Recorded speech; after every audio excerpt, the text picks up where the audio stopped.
Hello, I assume we can start.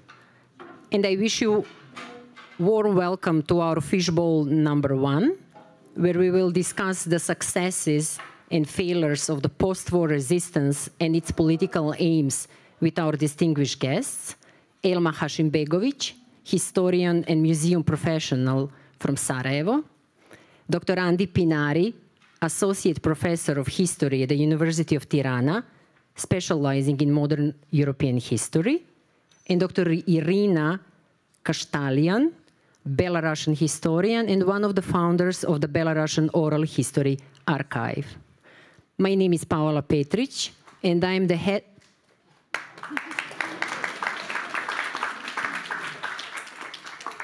My name is Paola Petric, and I'm the head of our office in Sarajevo. This is my very first time at the European History Forum, although I am a long-time colleague of the HBF. I am not the historian, but I will do my best to be an adequate moderator of this discussion with the historians. The short biographies are in the conference reader, as are the key questions that our speakers will be answering, but I will read them anyway. What concepts for the post-war order were advocated by the various resistance movements? Which parts for the post-war order, parts of the resistance movement were subsequently praised and which forgotten or even condemned? Is there a comparative history of the resistance movements against Nazism in Europe? And then I say something about our format. After short presentations, up to 12 minutes, I will watch the time and be very strict, because what we want audience to be involved as well in our discussion. In the first round of comments and questions among our panelists, you will be invited to join the discussion by coming to one of the chairs. But even during their speeches or inputs, if you are triggered by any statement, you are welcome to friendly join, and then we give you the space for your question or comment. So we start, and we start with Elma, which I like to invite to begin and to give her input on some of those questions. Please. Thank you, Paola. Thank you for the introduction. As it's your first time at the forum, it's mine too, and it's my first experience of being a fish in the fishbowl, so I hope that I will feel like fish in the water, that there will be enough water, and there is some. So I will start, in fact, my intervention from nowadays, from present day, by showing you one of the results of the museum work last 2 years. And it was ready for the anniversary this year, 2025, on 80th anniversary of the end of the Second World War, because I'm coming from the museum which has been dealing with the Second World War topic for 80 years. And this year is exactly also 80 years since the museum has been established. So there is a long history of 80 years of dealing with the topic of the war and 95 in it. And also starting with the photo that is a cover photo of the book, but it was a cover photo also of the project Walter that a museum with other partners did last 2 years with the big support of EWZ Foundation. So I'm greeting Elke and her colleagues who are today with us. So the photo shows 2 partisan women in May 1945. So probably some days after signing capitulation kind of cartels that we've seen yesterday. The photo has been taken somewhere on the Yugoslav territory with 2 partisans in front of the card saying Njemačka je kapitulirala, or Germany surrendered, or kapituliert. The photo that was not used very much in previous history of the museum when dealing with the war. But we thought that it could be a good opportunity to take it as a kind of illustration for our exhibition, also involving some women in this field.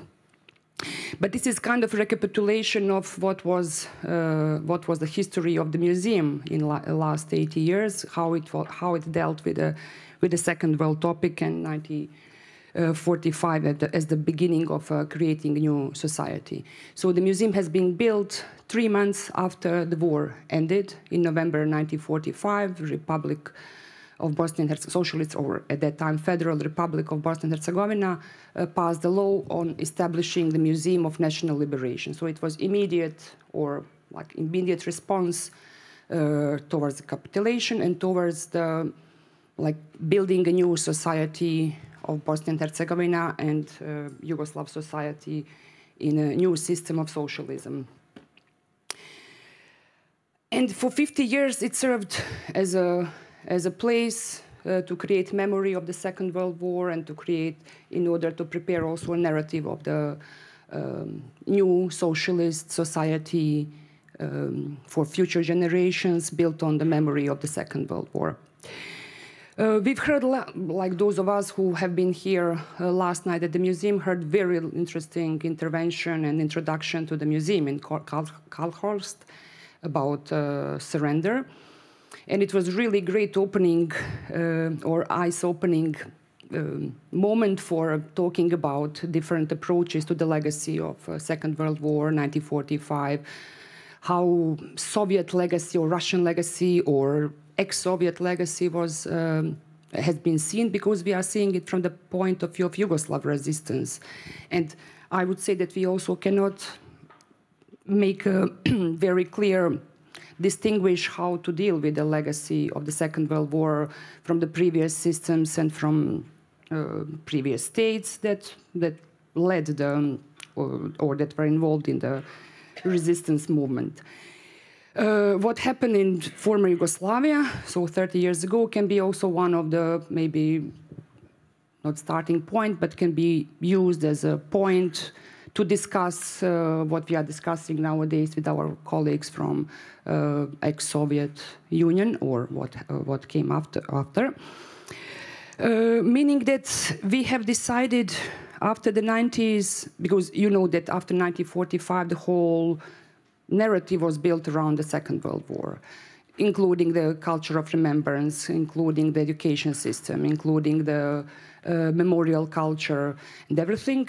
But after the 90s, after the fall of Yugoslavia, it completely dememorialized in sense of erasing the period from the public space completely, I would say, in different Yugoslav republics having a different impacts and different directions, but more or less we are dealing with the same issues. In Bosnia and Herzegovina, it was more complicated because we are talking about multi-ethnic state, multi-ethnic society, very much impacted by the war of the 90s, which was very difficult then to deal with the Second War and its legacy in public, in museums, in public space in general. Talking about Second World War. So we as the museum, dealing with the Second World War, remained without a state that established us, remained with without legacy that we were found for, and we had to find a new way of how to deal with the history and how to deal with the history of our institution, in fact. Because I just talked to Iryna earlier how, in fact, they didn't silence us by repression or what is going on in Belarus or in other places, but they silenced us, or they want to silence us by not funding the institutions of culture, dealing with the common heritage and common values and common history of the country, by not supporting us financially. So these institutions that were dealing with the common heritage and common history were silenced, or were tried to be silenced in a way of cutting fundings and cutting all resources, in fact, to those institutions of culture and history. So the museum is one of those institutions that is struggling in the post-war society with these basic existential problems. But what we have decided, and that's also one of the ways how we deal with the history of the Second World War, is to try to go out of this defragmentization and nationalizations of Second World War in different way, trying to step out, in fact, from the local politics, from nationalistic politics, and to try to see also resistance movement in this way from international perspective. And that's exactly what this book is about, and that's exactly what the exhibition at the museum is about, talking about resistance, which we still call Yugoslav resistance or resistance in Bosnia and Herzegovina, but also always having a Yugoslav context of it without real, I mean, it's very difficult, in fact, how to distinguish the two. You cannot talk only about Bosnia and Herzegovina, although Bosnia and Herzegovina was a main field or main territory where most of the battles took place, where most of the political decisions were took, but we can still not skip the whole context. But it's one of the questions that I would like to raise also. So we gathered a team of historians and museum professionals from all around Europe, but mostly from France, Germany, Croatia, and Bosnia. And then we started dealing with the Second World War and focusing on resistance. So that's another question that I would like to raise for the discussion. When talking about the war, that one of the topics could be resistance, instead of, like earlier we talked about, heroes or not heroes. And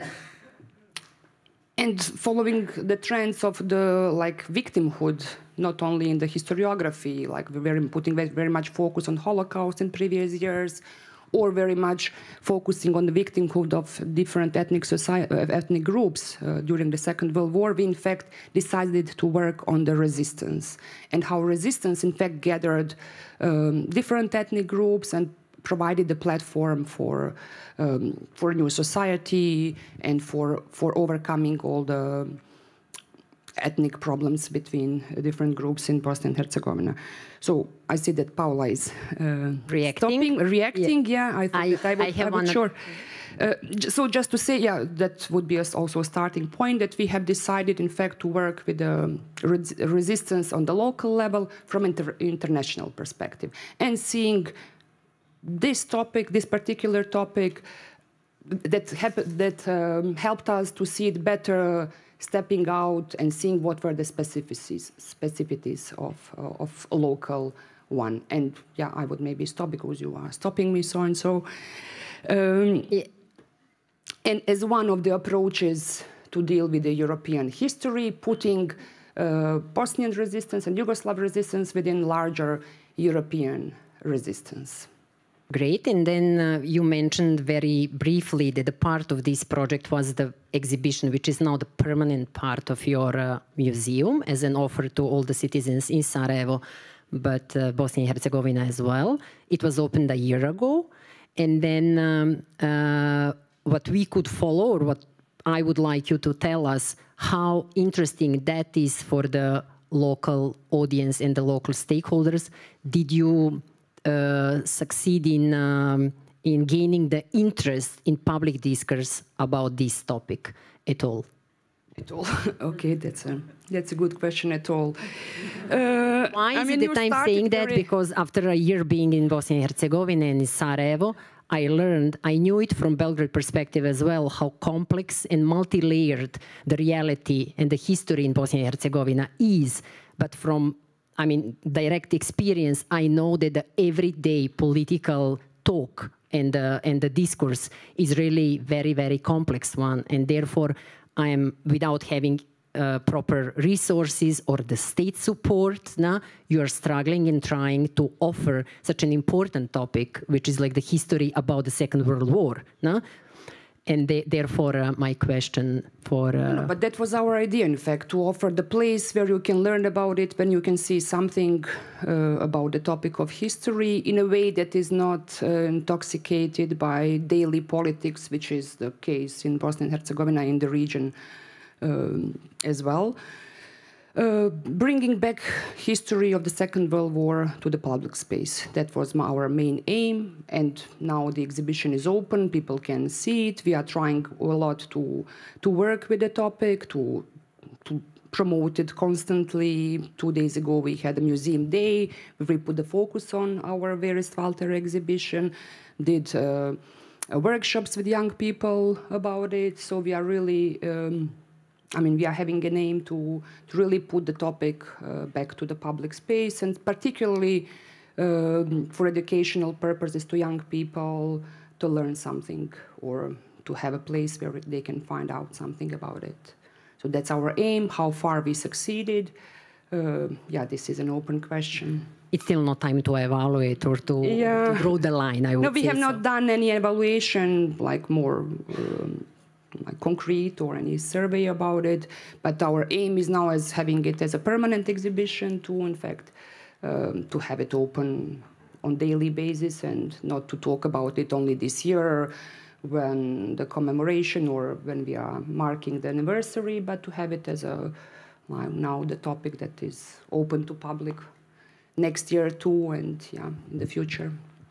Thank you. So I invite you all, if the way brings you to Sarajevo, put on your list like the Museum of History of Bosnia and Herzegovina, and especially the exhibition Verist Walter.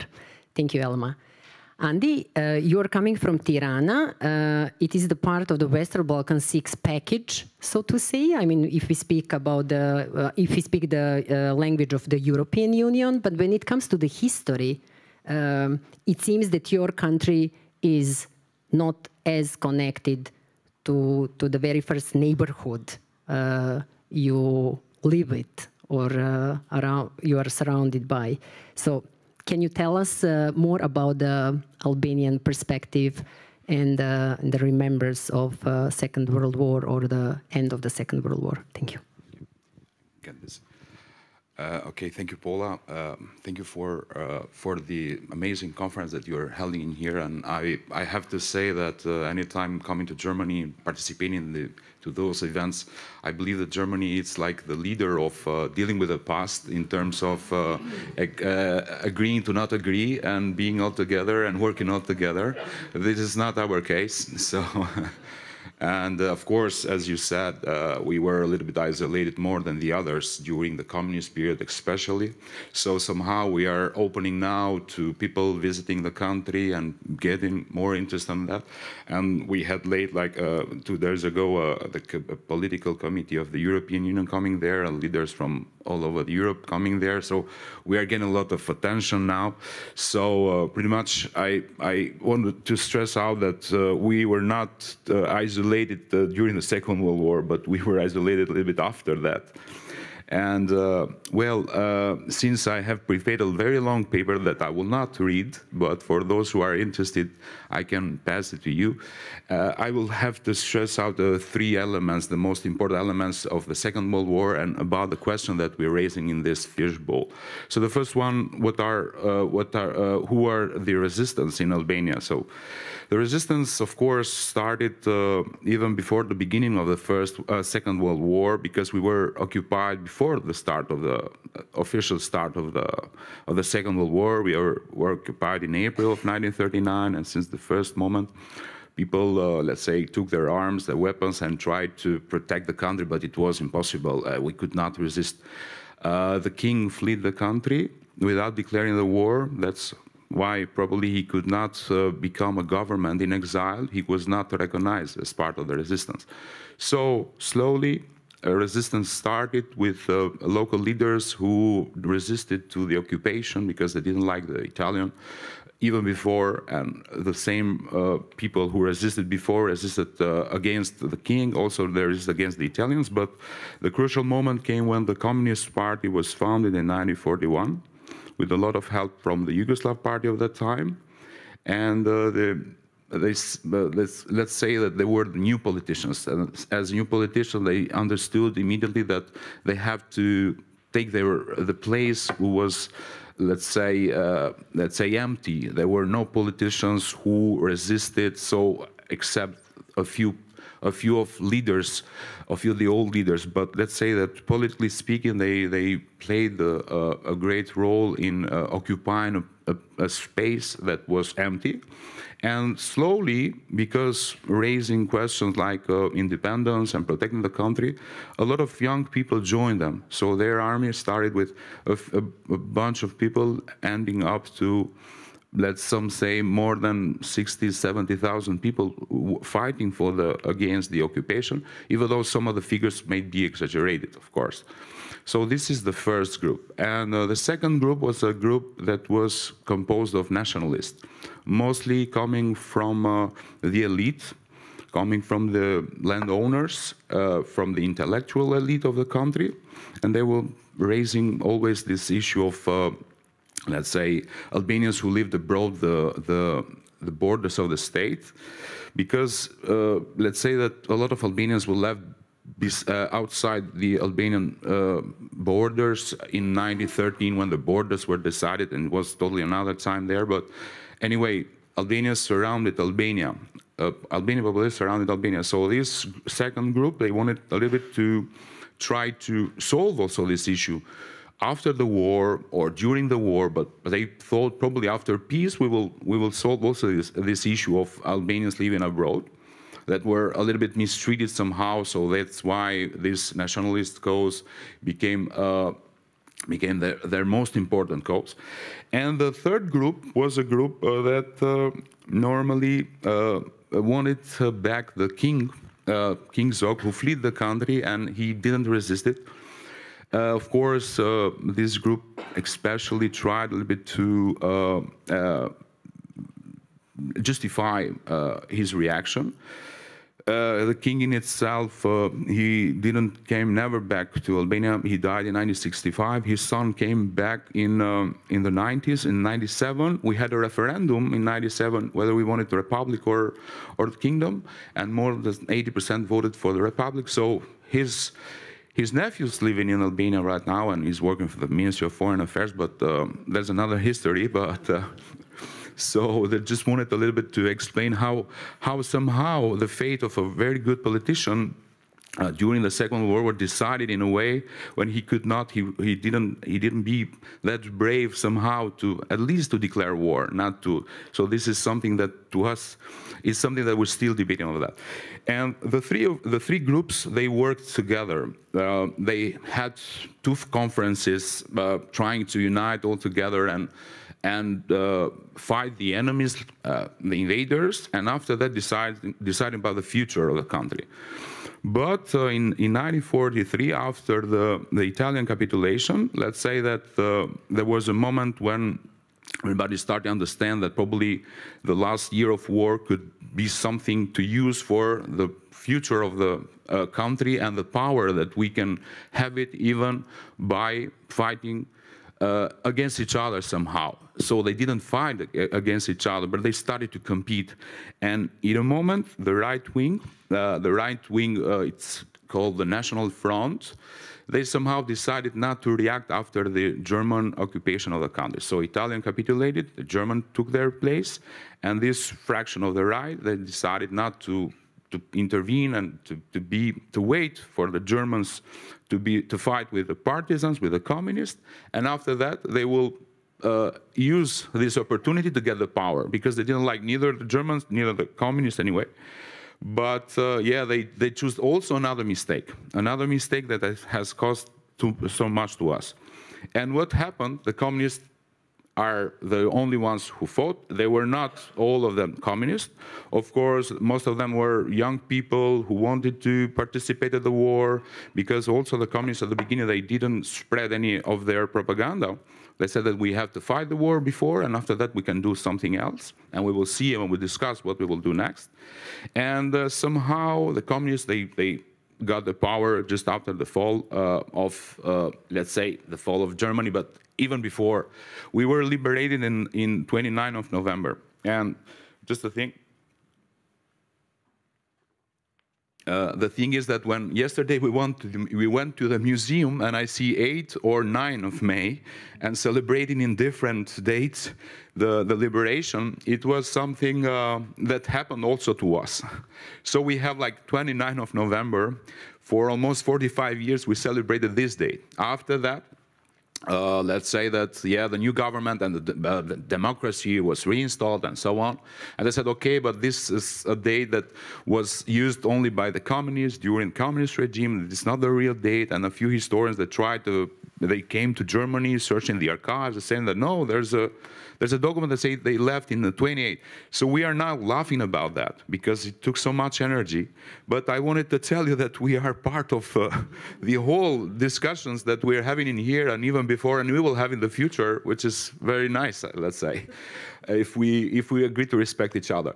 So let's say that immediately after the war, the communists, they took power, they took over the power, and they started to eliminate everyone that was not in their side. So even nationalists who resisted, even members of this legality movement who resisted. So they, but not only them, their families, they were persecuted. A lot of them were put into prison. Some of them fled the country. And the point is that when they were accused in the country that they were collaborators and so on, but when they went to Italy and to other countries, nothing happened to them. There were no processes of them. So it was a fabrication somehow of an attitude that was not 100% real. Yeah, and sometimes they were not fighting against the Nazis, but yeah, they were members of the resistance anyway. So, the thing is that this is pretty much what happened, and Albania felt onto this very hard times of dictatorship, of totalitarian regime that remained for all of its time a Stalinist. This is the only change compared to other countries of Eastern Europe. So after the death of Stalin, our dictator stayed and he said that Stalin was the right way of building communism and everything else, and including violence and terror and everything like that. So this is why we are not so much part of the Balkans somehow, because we were totally isolated, and that's why somehow Albanians fled their country just immediately after the fall of communism. But what happened after the fall of communism is that now we had the political pluralism, and so the right wing, they recreated their own party, and they started a little bit to talk about the war, and they started to tell that the war in itself was something that was used to get power, and those who fought the war were responsible for what happened during the 45 years of the communist regime, which is something that let's say some of Albanians believed, not a lot of them, but a lot of us were having like. Yes, you're totally right. We're having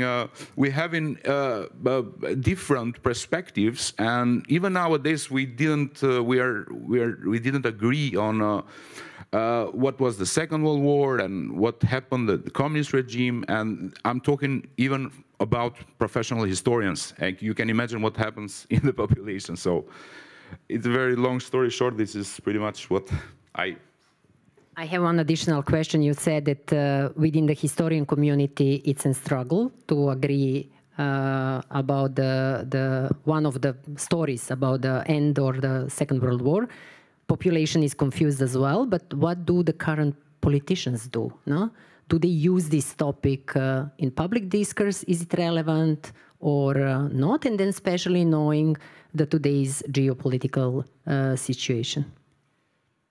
The Second World War is not used that much anyway, but I can say that normally the official date of the liberation is the 29th of November in Albania. So even when the right-wing government took the power, they said, okay, we will not change the date, but anyway, we will not celebrate it. So this is the thing. So let's say that the Second World War comes times into Albania nowadays politics. Mostly the dictatorship is more and more involved. But of course there are other issues in the 34 years of political transition towards, let's say, a democratic system and a liberal system of economy. There are other issues, and politicians, yes, they are some of them, they are always aware of the importance of celebrating, but most of the time, they're more focused on other issues and debating each other in all ways that it's possible. But the Second World War is left somehow behind. Of course, there's a lot of work done by historians now. They're trying a little bit to explain to everybody that, of course, the war was something that we should be proud of, and a lot of us are proud of.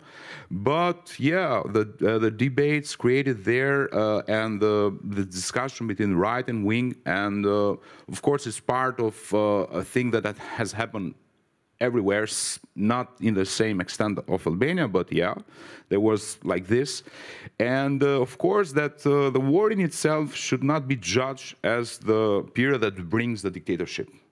Yes, it has almost the same leaders that were directing the war that became after that the dictator and his entourage, but let's say that they are not really related in terms of let's say, accepting that everybody who fought the war wanted a totalitarian regime. It's not true. This is not true. And this is what we're trying a little bit to explain much more better. Even though, let's say, celebrations are not that big that they used to be, but of course, there are always celebrations.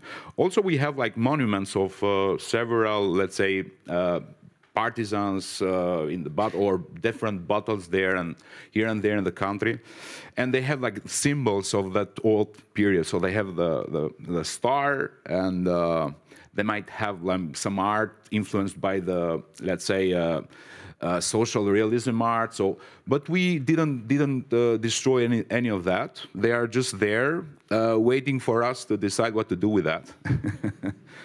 Symbolically speaking. So I think that more and more we start to understand a little bit that, of course, even those who didn't, who were probably considered collaborators, their intention was not to collaborate. Their intention was somehow to not let the communists get the power and to not, let's say, forget the Albanians who lived outside the country. This is pretty much what we are, the historians are doing pretty much right now. Thank you. So we move to Iryna, who is a historian coming from a different part of Europe, not so very close to the Balkan countries, but still being part of the European common history. I would like you to tell us your own perspective on the remembering and the resistance movement in Belarus, and how do you see it from current position and the political circumstances, which are very, very oppressive and repressive there. Paola, thank you very much for presentation, for invitation for you and for foundation to this event, and for possibility to talk about Belarusian perspective. And yeah, as for my colleagues, for everybody, it's so huge topics that's so difficult to tell in 10 minutes.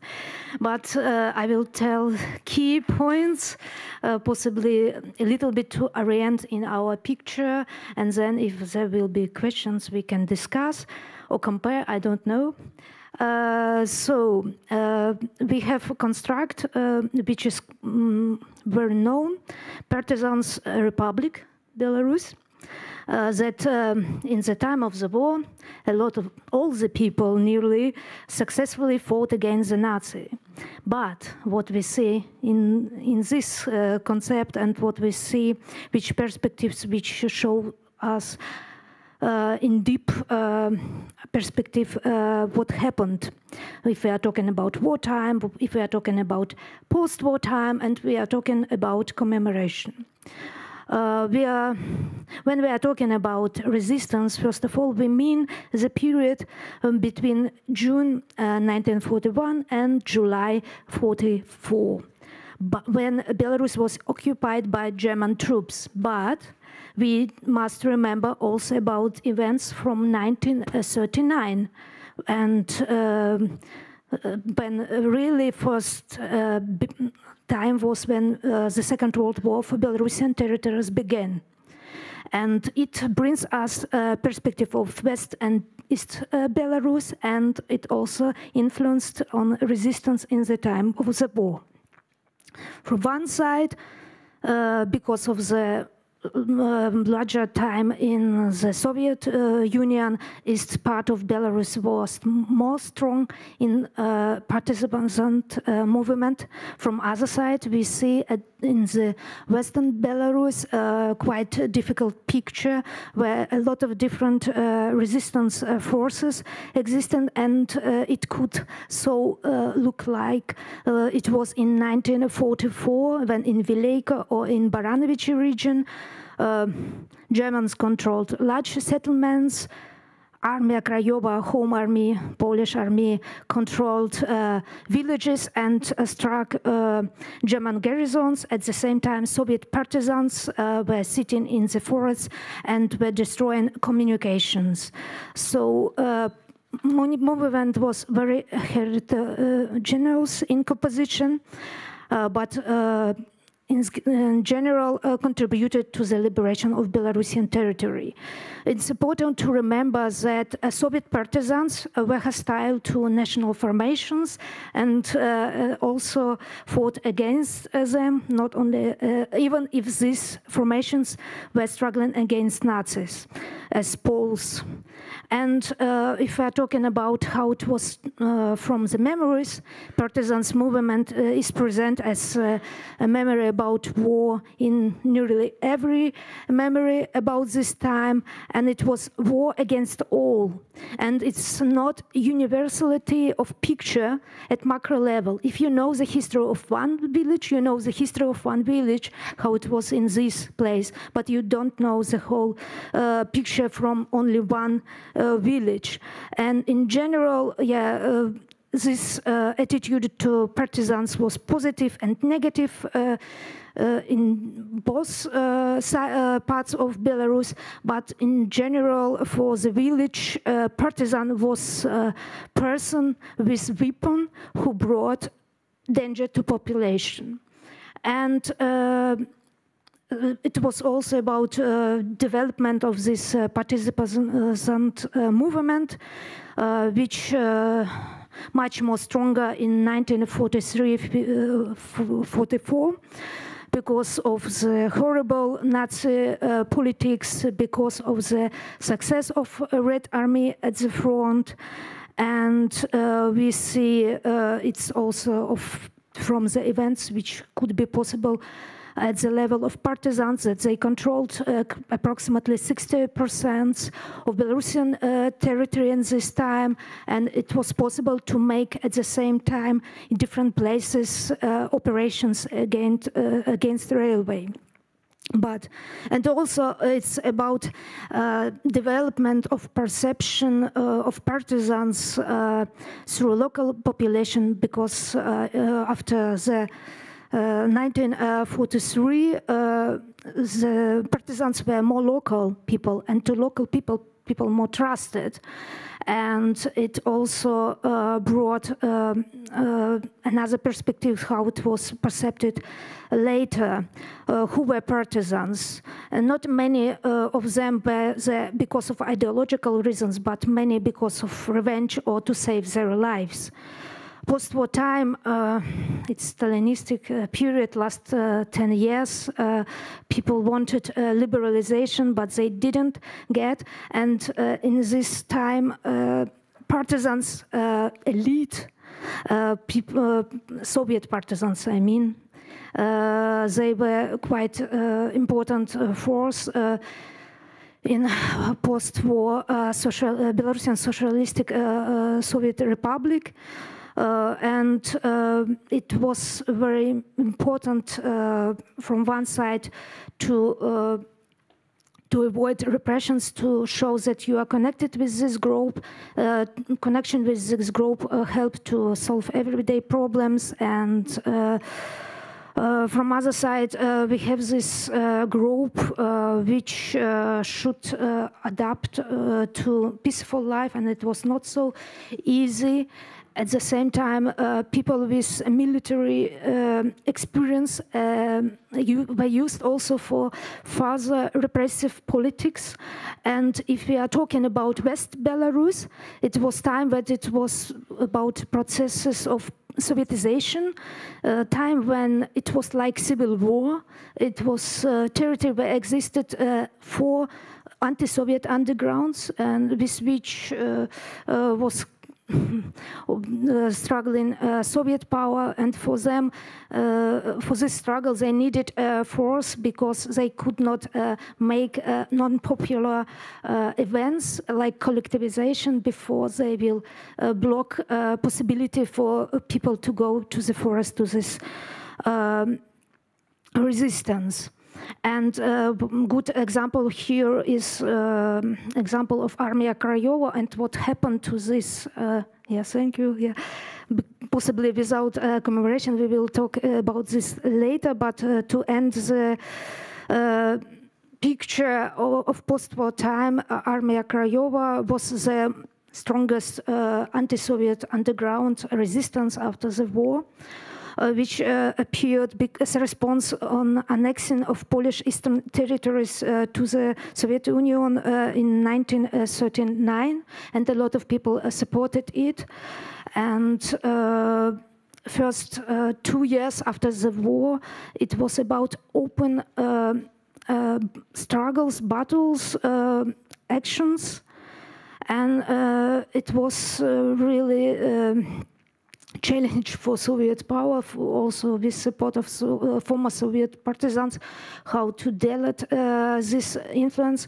And different things helped. From one side, macro level, when we say about influence on Polish exile government, which disbanded this organization officially. From other side, Polish-Belarusian exchange with the population when a lot of Armia Krajova fighters left the country, and also Czech's operations against these participants, which could lead to really demolition of these units. Yeah, I will stop on this because commemoration it's another additional topic, but to see how it was difficult in this time. So at least two, but more, if we can say, forces were struggling against Nazis, but at the end one won, other tried to return a possibility of what was as a dream, as what was before, so to return this Rzeczpospolita, this Pole states, and at the end it was not possible. And commemoration on this topic is still in the society, and also is part of the current political fights, so part of instrumentalization. Thank you. I liked very much how you put it and said at some point, if you know the history of one village, doesn't make you think that you understand the whole history. And from all the inputs you delivered, now I do dare to say, now if we consider each and every national history as a history of a big village, I would like you to tell us how do you see the connections between the inputs you deliver, or where do you see the entry points for, we mentioned that already during the introductory talk, how can we shape the common remembers history? For me, to make something very common, it's like to lose the details, possibly. And yeah, when I was preparing to this topic and also looked to very interesting history of Albania and Bosnia-Herzegovina, I found for me a lot of things which like I heard from this story which we had, so story of a little country which got after the war a communist dictatorship, and partisans myths, partisans influence was very big on it. But I see our way to common memory possibly more in debates, in talking about things which are not possibly convenient also. For me, also was challenge to find more information about Balkanian in my language or in Russian language, firstly, because it was easier. And I have so opinions that, and it's also about questions to my colleagues, possibly they will reflect, because they are working at the international level, how own history is presented, what is about stereotypes which are expressed at this level from other countries which wanted to influence these regions. So we are all under influence in our history of Soviet past. Now also Russia, we can call it, yeah. And sometimes, yeah, we know which narratives they propose to save, yeah, about good Soviet past, about saint communist and so on. And for me, it's question how it influences also on stereotypes which are spread about your countries in this way. If they want to confront somehow critical thinking, which you try to spread because you know this topic deeply, in every country has its very difficult sides. And yeah, what we must look especially carefully to avoid this non-conscious influence of people who try to make us thinking how they want. Which stereotypes can you say are spread possibly at the international level about your story of resistance? Elma, would you like to try to give some answers or share with us some of your reflections after what Iryna just said? I was wondering, like, by listening to you, in fact, how could we develop a story of resistance during the Second World War? Like, if we would get a task to do resistance during the Second World War in Albania and Belarus, for example, and how would three of us sit together and try to make some common ground? Would it be an exhibition or paper or something? But oh, nice, thank you. I think this is the point that we, should start with, and like sit and try together to develop something, like to see common points and where we can develop further and what then makes it different. I mean, we don't.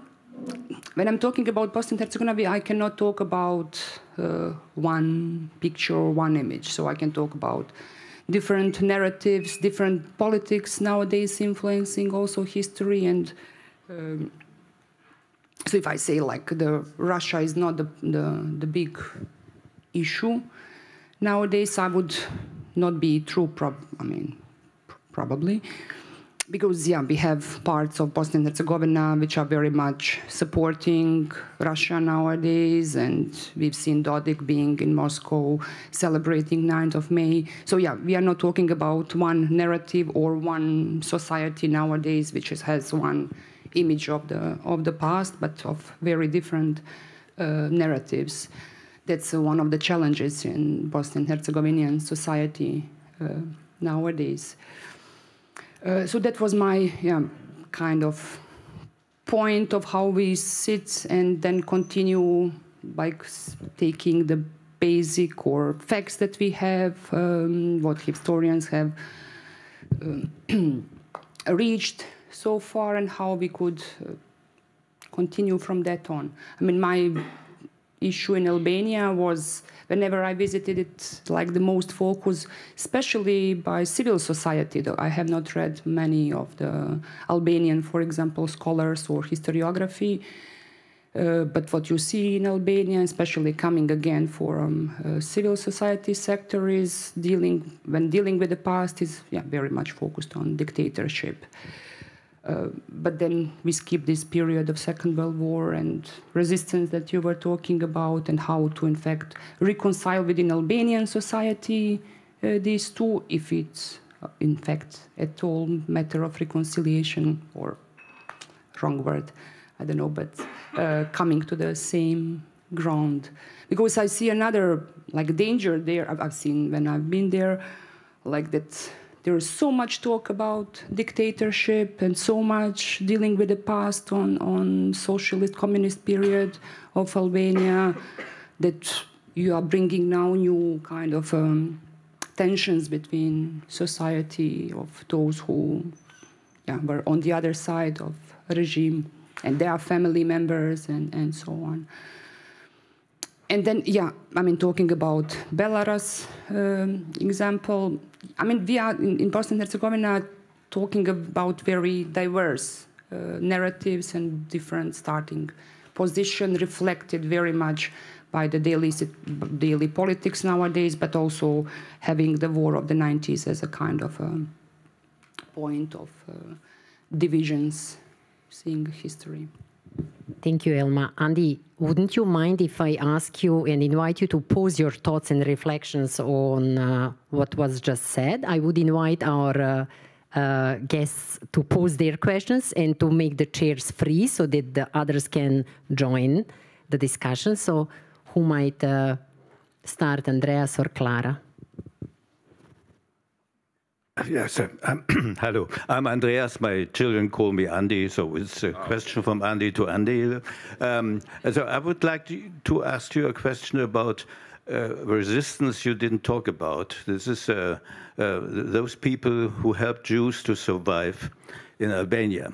So and the current Albanian government, in particular Iryna, is very much in favor of setting up a Besha museum. And so I would like to ask you to elaborate on that. So from my point of view, it looks like to try to Europeanize the culture of remembrance in Albania, to put aside those histories of the resistance movements who led to the communist dictatorship, and to open a kind of European perspective. So this is my question, and that's now I swim away.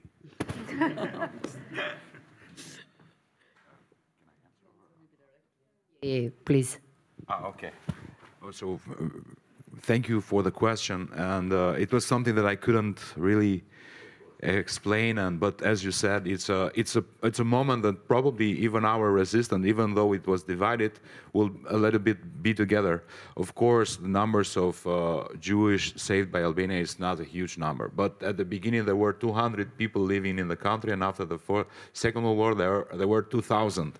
So they were finding escapes there, but helped not only by families, by Muslims, by Christians, by everybody who, let's say, showed a little bit this Besa, this our tradition of respecting the guests and considering them like the most important people in the house somehow, and that we want to preserve it. But also because authorities at that time that were collaborationists from serving under the Italian and German occupation, they did the same.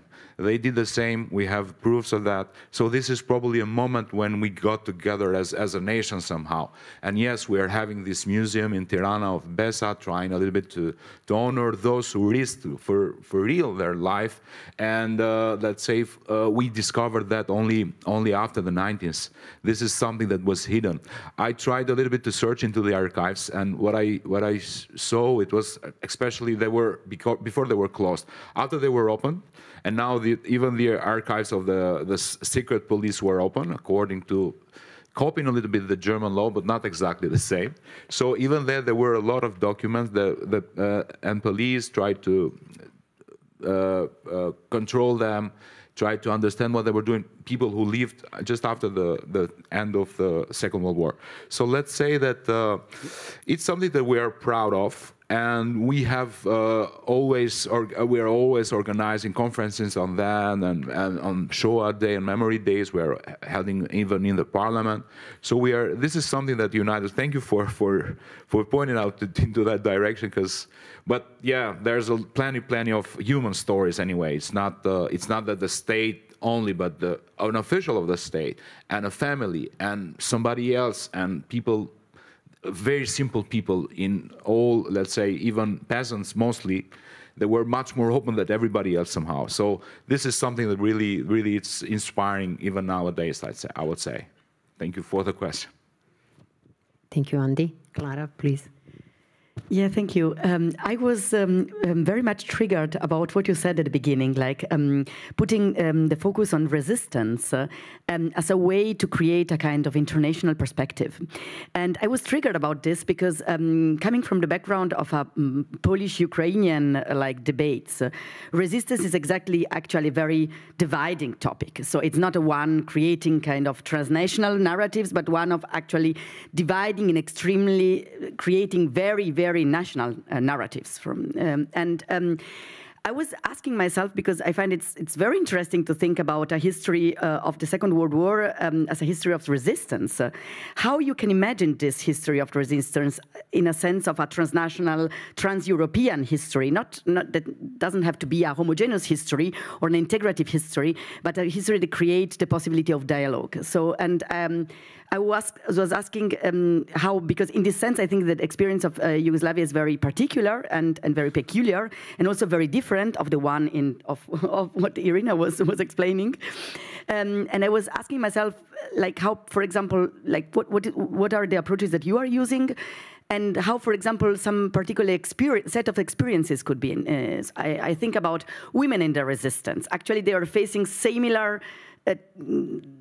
challenges in very different contexts, or other kind of, what does it mean like when people from maybe not very educated or not very, like not intellectual groups, very young people join resistant groups, what is their experience? So if this kind of approach can create a kind of trans-European, transnational history of resistance that is making bridges between the extremely national history of resistance that we know. Yeah. I think that now you exactly touched the point of our approach to the topic. I mean, when we are thinking how to make an exhibition again back to the Second World War, we are thinking more about Bosnian society, so which is very divided nowadays, and try to find some points in history when we could talk about, again, multi-ethnic character of the country with many challenges in 41, let's say, and how it was overcome or what united them. So resistance movement back in 1941 offered the common platform for divisions in the country by inviting all ethnic groups, and it was a kind of a political platform. So no matter of atrocities that happened to different ethnic groups, a resistance movement in Yugoslavia or in Bosnia and Herzegovina invited and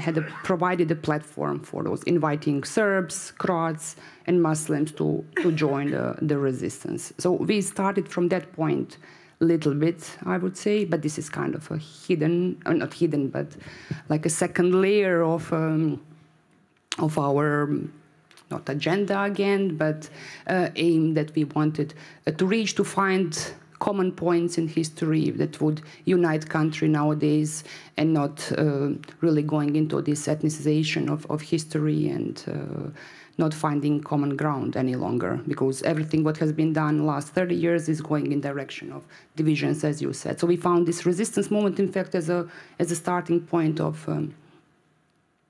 discussing debate of multi-ethnicity and multi-ethnic character of the country. And we exactly, in fact, use this, partly use these approaches about particular groups or particular topics as women in resistance movement, taking them also as one of the specificities of local movement, because we are talking about mass participation of women, and have a topic on women within the exhibition, but also having a topic within the book about women. Again, young people too.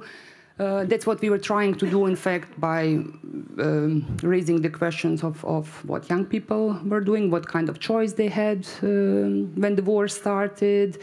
Did they resist? Could they find a way of resisting, or they obeyed, or so? Were they subjects or objects of history? That was kind of a topic around young men, so, young people. So exactly that was one of the strategies and approaches that we took when dealing with it. I don't know, is it applicable to like talking about transnational or trans-European movement? That's why I asked, like, could we find a common ground if we had the task to do only 3 countries in this way, or to enlarge it? And our point was to see there was no European resistance at that time as a one, apparently, but to see, in fact, what kind of local resistance movements developed around Europe at that time. And our starting wall at the exhibition is European context, and instead of introducing the topic of Second World War, we have decided, in fact, to put collage of different resistance posters over Europe to find similar iconography, symbols, etc., by inviting different, asking different archives around Europe to give us resistance posters, and we collected around 30 posters from different countries, both West Europe and East Europe. Thank you, Elma. Then Eva. Yeah, but just one moment, because I was not enough awake to invite Clara and Andreas to introduce themselves to audience. But now I will ask you, Eva, if we speak about the history, and then mentioning the history of Greens, I really would like you, just shortly for those of us in the audience who don't know you, to briefly mention and to introduce yourself. Thank you. Before you pose the question. Thank you. First, I'm very, very happy that the Böll Foundation is bringing you together, and I'm very moved. And maybe like this now, I have a little bit the feeling like that I can listen as an old activist and member of the European Parliament and founder of the Greens, but today, and especially after these days of 8th and 9th of May and what situation we are in now, by misuse and disinformation about history being used for dictatorships and war, I feel a little bit like a grandmother to you, and I'm very, very moved, because you are taking all that, load of history now on your young shoulders. And sometimes I ask myself, how could we, so my generation, I'm getting 80 years this year, how could we prepare you for that? And I think we did something, but maybe sometimes I feel not enough. And I think it's crucial that we make an intergenerational debate and links on the question of European resistance, European values, European women's resistance, and so on. And I come from a German resistance family, which I only realize now, because in Germany too, and in the debates of the left, resistance was mostly, reserved for communist armed resistance. So in a way, I feel a lot with you now, what you are discovering now, the differentiation, the different words we need, the different histories of different villages, of different social milieus, different political ideologies we have to discover, because I even didn't respect my parents as resistance, because I was in the '68 movement. In Western Europe, it was in a way reserved to Che Guevara and revolutionaries and revolutionists were only armed communists. And maybe even Willy Brandt was forgotten in that debate. And I have the idea that maybe it can be helpful because we have to be quick nowadays to fight disinformation and misusing of the myths of resistance, that you maybe could look into how the memory of the 27th of January developed in Germany. There you can see, I do not remember the year when it started in the parliament. I think only at the end of the 90s, so rather late. But then it developed. You see that now finally LGBT communities are included, Social Democrats included, Christians included. So it was a sort of learning process within German historians, universities, and parliamentarian and political society. The other thing I wanted to relate to you now, yes, I have it in my mind. When I was a member of the European Parliament in the 90s, anyway, and then I was confronted with the war and was there liberation in Ukraine and Belarus, yes or not? We were not at all prepared on many levels, but I had to go in it and to decide and take responsibility. So I knew nothing about partisans on the Balkans, you see. But I met Jewish communities. So I think this is a sort of soft entrance, not only entrance, but one soft entrance, what Andreas and you said, look into Jewish resistance, look into women resistance. And there are museums and so on in France about resistance. Maybe we can help with the Böll Foundation that there is an exchange to look into Spanish, French, British, German memory and how the memory changed and opened or was standing still because of political influence. And what I would love you to inspire is, I was struggling for a history book about European history because I saw it in the sense of uniting us, finding common ground. We need a European history book starting at Grundschule, primary schools, secondary schools, and to universities. Even at universities, you see it now with the debate on Israel or on Ukraine. In a way, they need history books. The university students going into revolutionary protests and so on. It seems they have a lack of history. So I want to inspire you to try to get European funding, that you all get involved in the debates and in the project of a European history book. And thank you all for your wonderful work.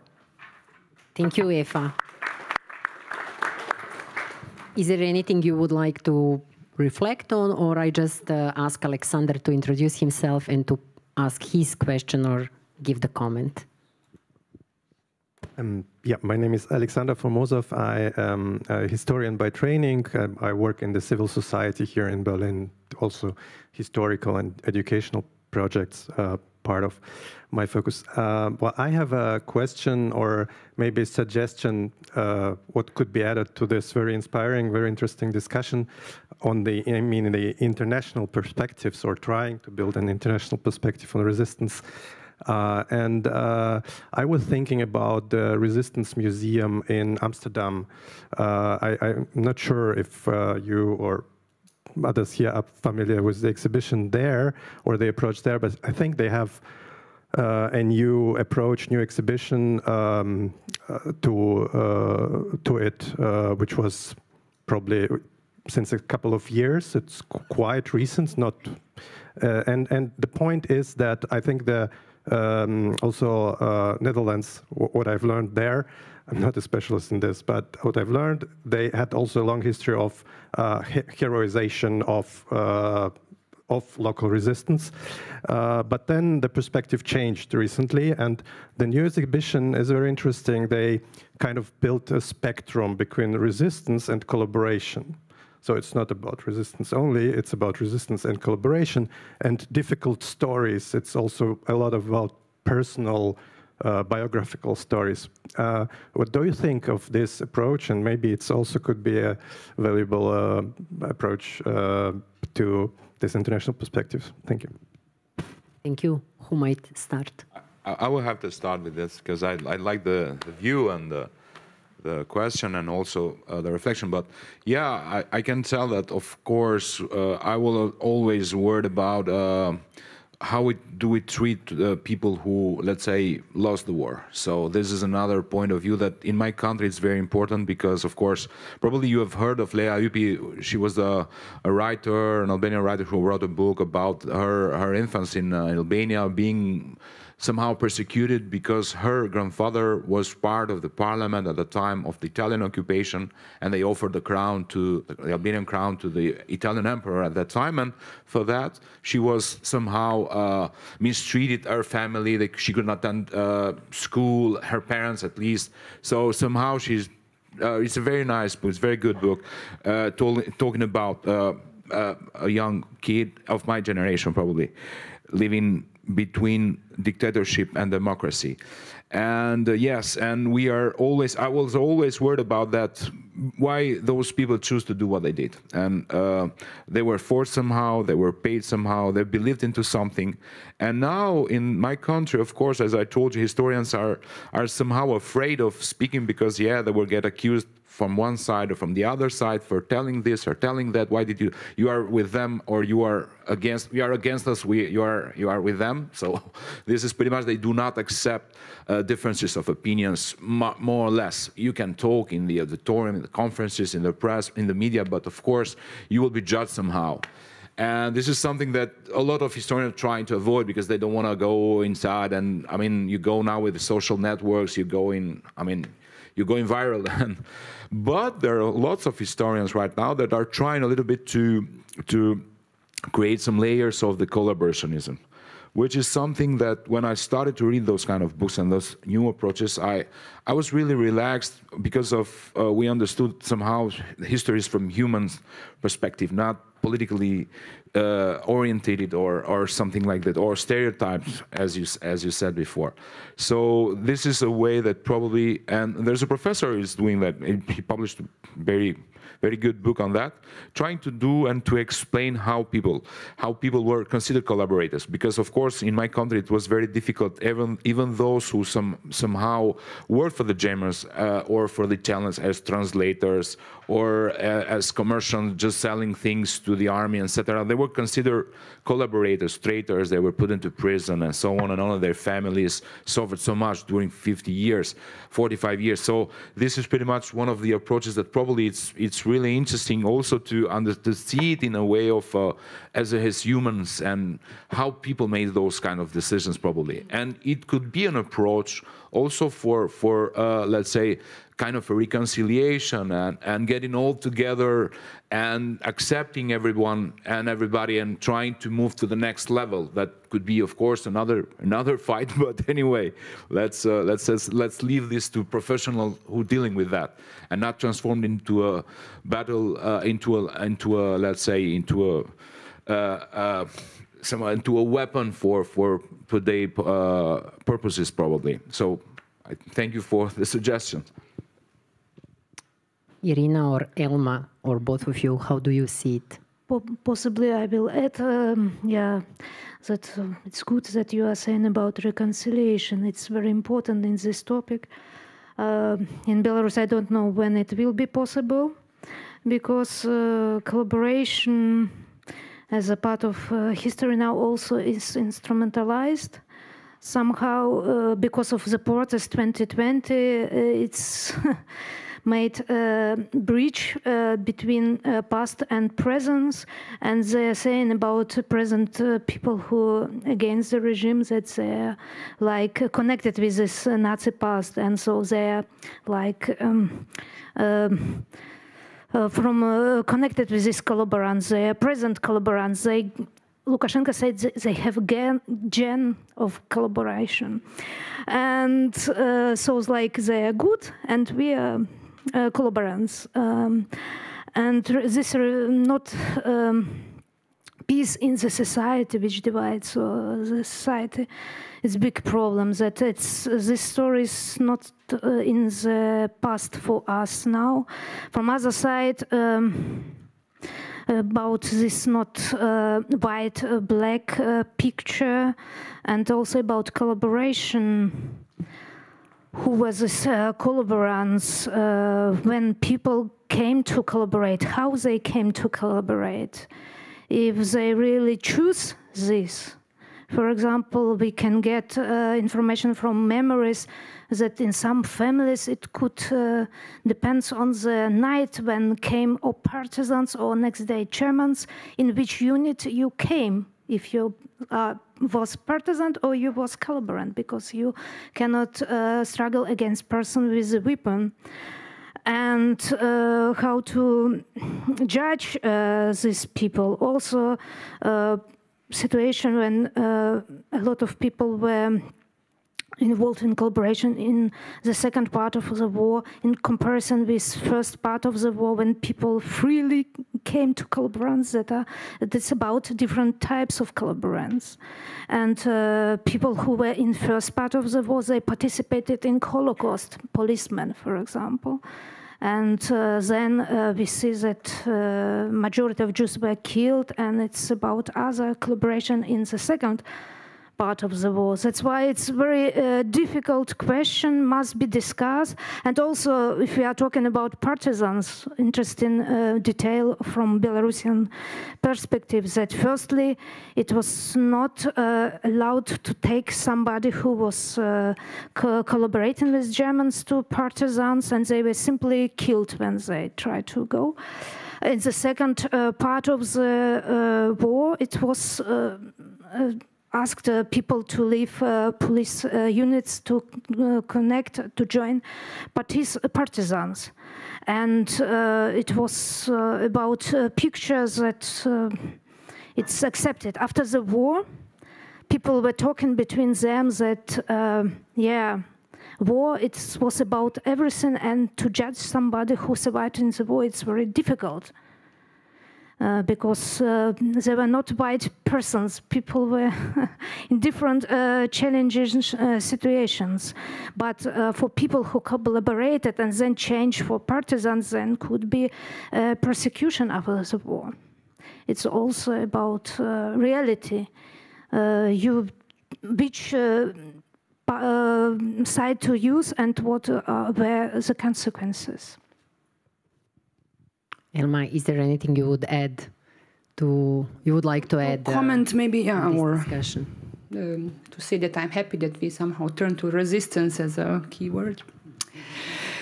That's nice to, yeah, I mean, to have this as also again common ground for this conversation. And I should say that we spied a little bit on Amsterdam Resistance Museum and seen what the approach was, and it was exactly something that we wanted to do with some particular biographical stories and taking out individuals, particularly talking about women. So yeah, I mean, there are some good examples elsewhere. I mean, if I say now, like, what we've done at the museum, maybe it would be too self-praising, but it was could really serve as a, again, starting point when talking about European level or talking transnationally about the topic. And we did it mostly out of need, you know, like when you live in a society which is deeply divided, and when you don't have any mention of a common ground or like common history, being it difficult as it was or not. So we started, and we had this out of need, basically, like to find again some ground to start a new conversation. But I think it can really serve as an example of dealing with the European history of the war and resistance. Yes, I mean, and again, some more self-praising, but also the book is dealing, who mentioned this, categories from resistance to collaboration. So we have gray zones, which we tackled or taken out as one chapter, talking about, like, not really black and white things, but what was collaboration, and was it black necessarily, and some really what we call gray zones. And they can be also found at exhibition also. So not talking all about, the focus is on military resistance and armed resistance, which was the biggest in Europe, so why don't to mention it? Talking about partisans, but also about different forms of resistance. So very complex issue, resistance in itself. So we are approaching easily the end of this fishbowl. Are there any more questions, comments? If not, so I invite my dear guests for the very last round, no? Like the last point, last reflection you would like us to share before we go to lunch break, where we will continue our transnational, intergenerational discussion on peace, I would say.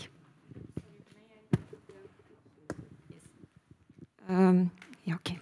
So I just thought about like Polish-Ukrainian it's complicated, and as the opening discussion with Yaroslav Hrycak, you know, it's easily was instrumentalized by different political powers. But what I was thinking about during this discussion is that resistance which exists now in Ukraine and on the occupied territories.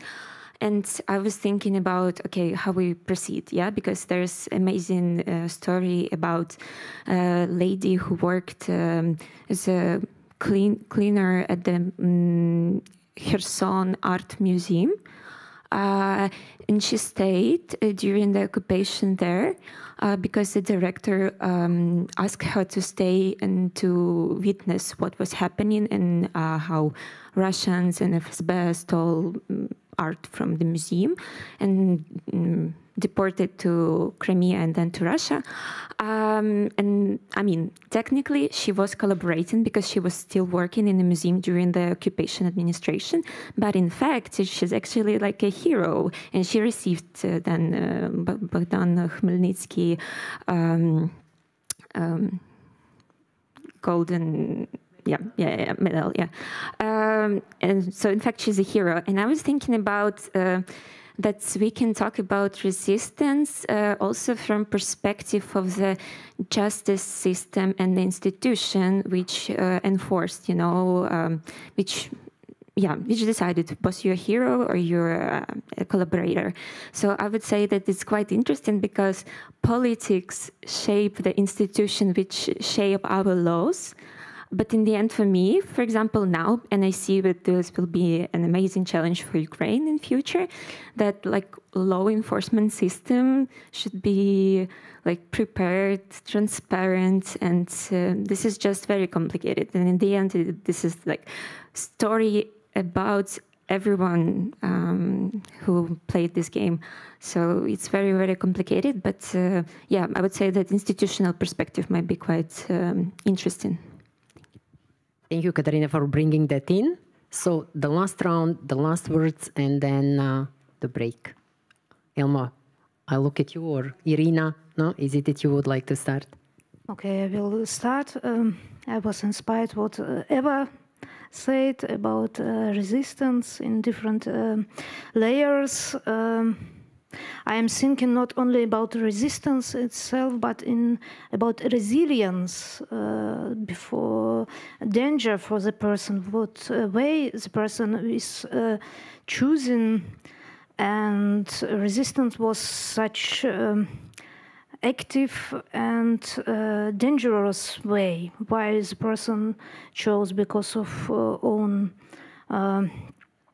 ideas how it must be done for the future or to save the life. But from my experience, what to say is that the future of the research about resistance is still existence and quite, at least for Belarus and I think for every country also, because of multi-perspectivity. We must go to this transnational level, to this international level, to open our mind also and to see more. For me, it was also experience from time before. Firstly, I oriented on resistance from Belarusian side. Then, when I was preparing with my colleagues one book about places of connected with crimes of communists in Belarus, I developed places connected with Armia Krayova, which were done also in Soviet time, but hiddenly by people who wanted to save this individual collective memory, but which was not accepted officially. Then when I worked in a historical workshop with the Holocaust topic, I opened for me a lot of things about Jewish resistance and in different periods, not only about the war. And people, even in dictatorship, always have this possibility to resist, yeah, and many chose this. But resistance certainly for everybody was at the level where they felt themselves that it's enough safety, but not every. I remember also worked in Archive of Modern History where we collected memories of people who were dissidents in Soviet time, who even got their lives for these ideas, even in peaceful time. So, and when you read even such not spread, but examples, you inspired also for the future. And that is good that we are talking today this topic, and I hope that we will get more such books and we will try to find more common points and points which make us different and better.